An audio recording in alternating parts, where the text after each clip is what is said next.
कार्यक्रम की अध्यक्षता कर रही मैडम श्रीमती इंदिरा भैरवा जी, नगर पालिका चेयरमैन जो हमारी आज के अध्यक्ष हैं, इनका भी हम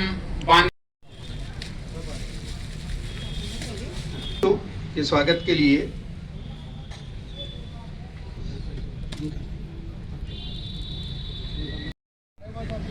आप भी आज के कार्यक्रम में विशिष्ट अतिथि हैं और जब भी हम याद करते हैं आप जरूर हाजिर होते हैं। आपका भी हम तहे दिल से बहुत बहुत स्वागत करते हैं। और हमारे साथी हम सबके बीच से हमारे सबके लाडले प्रधान, बसवा प्रधान श्री सीताराम जी मीणा साहब भी हमारे बीच में उपस्थित हैं। उनको भी आप जोरदार तालियों के साथ एक बार जो है ना उनका स्वागत करेंगे। और हमारे जिले के सबसे बड़े अधिकारी डॉक्टर प्रहलाद सिंह जी हैं। कार्यक्रम में इधर मंचासीन आदरणीय डॉक्टर ओपी भैरवा जी, रिटायर्ड एडिशनल डायरेक्टर, हमारे श्री मोती उप चेयरमैन साहब, चलो पहले तो थे और लगा दो, जिला स्तरीय आयोजन समिति के अध्यक्ष सदस्य और हमारे सबके अजीज आदरणीय मोतीलाल जी। बांदीकुई का एक छोटा सा पशु चिकित्सालय क्रमोन्नत हो गया है। वहां पर एक नई पोस्ट भी आ चुकी है डिप्टी डायरेक्टर की, तो ये हमारे लिए बहुत खुशी की बात है। आसपास के गांवों से यहाँ पर जो बीमार पशु होते हैं वो बहुत यातायात में आते हैं। वैसे तो एक ही डॉक्टर साहब है, कंपाउंडर है, लेकिन किसी को कोई परेशानी नहीं होती। जो भी यहाँ पर बीमार हो जानवर, चाहे किसी भी मोहल्ले में हो, अगर इनके पास एक फोन भी आ जाता है तो ये तुरंत उपचार करते हैं। मुझे अच्छे से पता है जब लंपी वायरस चल रहा था तो सभी भाइयों ने बहुत मदद की थी हर तरह से, जैसे आप सबको बता ही दिया है। लेकिन जैसे हमारे पास किसी भी वार्ड से अगर एक फोन कॉल भी आ जाता था और जब मैं इनको बताती थी तो ये तुरंत पूछते थे कि उस आदमी का नाम और पता बता दो कि किस पॉइंट पर है, और तुरंत वहां पर उस इलाज के लिए यहाँ से चले जाते हैं। दिन है, अब डॉक्टर साहब ने एक ऐसी पहल, अनूठी पहल, अब जो हमारे देश के अंदर मैं ये मानता हूँ आगे एक बहुत बड़ी मिसाल बन करके सबके लिए एक प्रेरणा का स्रोत बनेगी।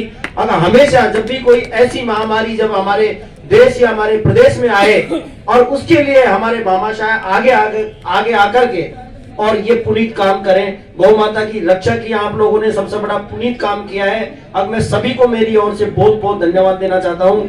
अब सभी लोगों ने जो भामाशाह जो लोग हैं, जिन लोगों ने लंपी वायरस में इन गौ माता की जो सेवा की, समय समय पर जैसे जैसे आपको डायरेक्शन मिला, समय समय पर मैं मीडिया के बंधुओं से भी मैं बहुत बहुत धन्यवाद देना चाहूंगा, मीडिया के बंधुओं का भी, ताकि उन्होंने सोशल मीडिया के माध्यम से ये प्रचार प्रसार करके सबको जागरूक किया और उस गौ माता की रक्षा की। आप लोगों ने एक ऐसी बीमारी से लड़ करके ये सत्य साबित कर दिया। अब दुनिया में ऐसी कोई भी बीमारी नहीं है जिसको हराया नहीं जा सकता। हराया जा सकता है मगर हम जागरूक हो तो। क्यों कोरोना जैसा जो समय आया उसको भी आपने हराया, मगर वो भी जागरूक होकर के। अगर आप जागरूक होकर के किसी भी बीमारी से लड़ते हैं तो सुनिश्चित है अगर आपको सफलता मिलेगी। मैं पहले तो विधायक साहब को भी एक धन्यवाद देना चाहूंगा। अगर आपने बहुउद्देशीय हॉस्पिटल के लिए बांदीकुई की जो पहल की है उसके लिए मैं बहुत बहुत धन्यवाद देना चाहूंगा। 75 साल के इतिहास में आज तक कभी किसी ने कोई पहल नहीं की बांदीकुई के विकास के लिए, जितनी आपने पहल की है। और बांदीकुई में जितने विकास के आयाम आपने दिए हैं संपूर्ण विधानसभा क्षेत्र में 75 साल के इतिहास काल के अंदर किसी ने कभी कुछ भी नहीं दिया। जो दिया वो नगण्य है। जहां एक कॉलेज थी आज 3-3 कॉलेज है, तो बहुत बड़ी बात है। शिक्षा के क्षेत्र में हो, चिकित्सा के क्षेत्र में हो, सड़क, बिजली, नल, पानी, सब पूरे क्षेत्र के अंदर आपने जितना इस क्षेत्र को दिया है वो एक अमिट छाप है। कभी किसी ने नहीं दिया, न कभी किसी ने ये ऐसा सोचा भी होगा अगर हमारे क्षेत्र में इतने विकास के कार्य हो जाएंगे। मगर ये मैं मानता हूं अगर आपकी सोच बहुत लंबे, और ये मैं मानता हूं भावी पीढ़ी के लिए इंग्लिश मीडियम स्कूल देना, जो कभी सपने में सोचते थे और कभी हमारे बच्चे इंग्लिश मीडियम स्कूलों में पढ़ेंगे, मगर आपने वो सपना भी यहाँ का इस जनता का पूरा किया। एक बांदीकुई में स्कूल दी, एक बसवा में स्कूल दी, इंग्लिश मीडियम स्कूल।